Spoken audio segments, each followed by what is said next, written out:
গরমের ছুটিতে আমাদের মা ছেলের এই চটকপুর দাওয়াই পানি ঘুরতে যাওয়ার গল্পটা 4 ভাগে ভাগ করে দিলাম, আর এটা হচ্ছে একদম অন্তিম পর্ব। দাওয়াই পানি অর্থাৎ যেখানে জলই হচ্ছে ওষুধ। জঙ্গলের বিভিন্ন জড়িবুটি পাতার জল ধুয়ে যে ঝর্ণার আকারে পড়ে, সেই ঝর্ণার জল খেয়ে কোনো এক সময় এখানকার মানুষ অনেক অসুখ থেকে আরোগ্য লাভ করত। তখন থেকেই জায়গার নাম দাওয়াই পানি। আমরা চটকপুর থেকে বেরিয়ে দাওয়াই পানি পৌঁছে গেলাম, আর এই উঁচুতে আমাদের হোমস্টে। হোমস্টেতে চেক ইন করে লাগেজ রেখে লাঞ্চ করে একটু রেস্ট নিয়ে আমরা বিকেলবেলা বেরিয়ে পড়লাম ওয়াটারফল দেখতে। কিন্তু জানলাম কোনো এক সময় এটা ল্যান্ডস্লাইডে নষ্ট হয়ে গেছে ওয়াটারফল, তাই আমরা যে দাওয়াই পানি দেখতে এসেছি সেটা তো আর নেই। তবে তার কিছুটা অস্তিত্ব রয়েছে পাহাড়ের এই তলদেশে। কিছু মানুষ নিচে গেল সেই দাওয়াই পানি দেখতে, কিন্তু নিচে শুনলাম লেপার্ডের নাকি যথেষ্ট ভয় রয়েছে, তাই আমি আর ঐনিককে নিয়ে নিচে গেলাম না। এবং রাস্তা এতটাই খারাপ, যখন তখন পাথর গড়িয়ে পড়ছে, তাই আমরা উপরে উঠে গেলাম। তারপরই শুরু হলো ভয়ানক বৃষ্টি। তারপর হোটেলে ঢুকেই আমরা গরম গরম 1 কাপ চা সাথে মোমো পেয়ে গেলাম। এই করেই পাহাড়ের কোলে কি সুন্দর সন্ধে নেমে এলো, আর সন্ধেবেলা মেঘের ওপারে দার্জিলিংটা দেখতে দুর্দান্ত লাগছিল। আর এই হলো রাতের দার্জিলিং। পরের দিন সকালবেলা খুব তাড়াতাড়ি ঘুম থেকে উঠেই আমরা ব্রেকফাস্ট করে স্নান করে হোমস্টে চেক আউট করে দিলাম, কারণ আজকে আমাদের রিটার্ন ডেট। তবে ফেরার পথে আমরা অনেক জায়গায় ঘুরেছিলাম, যেমন তাগদা অর্কিড গার্ডেন, খুব সুন্দর এই বাগানটা।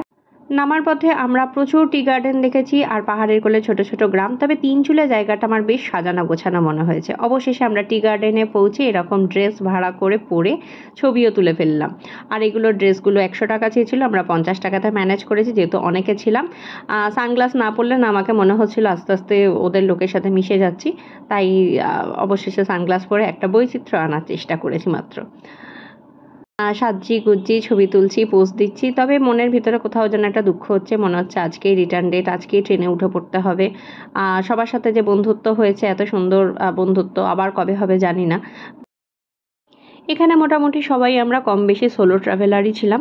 তবে খুব ভালো লেগেছে এই যে আমি একা একা গেছিলাম। বাড়ি থেকে যখন বেরিয়েছিলাম তখন কাউকে চিনতাম না, এবং মনে একটা ভয় হচ্ছিল ঐনিককে নিয়ে পারবো কিনা। তবে সত্যি বলতে এত স্মৃতি নিয়ে ফিরবো, এত আনন্দ করে ফিরবো, এটা কিন্তু একবারও ভাবিনি। মানে কি বলবো, আমার বোধহয় সারা জীবনের লাইফ টাইম মেমোরি হয়ে থাকলো চটকপুর দাওয়াই পানি এই ট্রিপটা। ভবিষ্যতে আরও যাব, ছেলেকে নিয়ে সাহস তো পেয়ে গেছি ডেফিনেটলি। আর শুধু মনে হচ্ছে কবে যাব এরকম একটা ব্যাপার। আর এই করতে করতে আমরা আস্তে আস্তে নিচের দিকে নামছিলাম, এবং পেশক টি গার্ডেনে আমরা চাও খেয়েছি, ঘুরেওছি, অনেক ছবি টবিও তুলেছি। তবে না, যতই নামছিলাম ততই যেন মন ভারাক্রান্ত হয়ে যাচ্ছিল। মনে হচ্ছিল পাহাড়টাকে ছেড়ে দিতে হবে, পাহাড়টা ছেড়ে চলে যেতে হবে।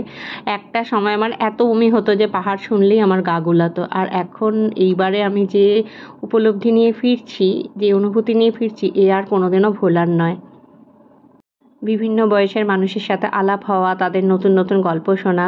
অবশেষে আমরা পৌঁছে গেলাম এই ত্রিবেণী সঙ্গমে। এখানে এটা তিস্তা নদী নাকি মাঝে মাঝে এখন গতিপথ পরিবর্তন করছে। এই হচ্ছে তার অবস্থা। ওপর থেকে আমরা যতটা পেরেছি আমি ছবিটা তুলেছি।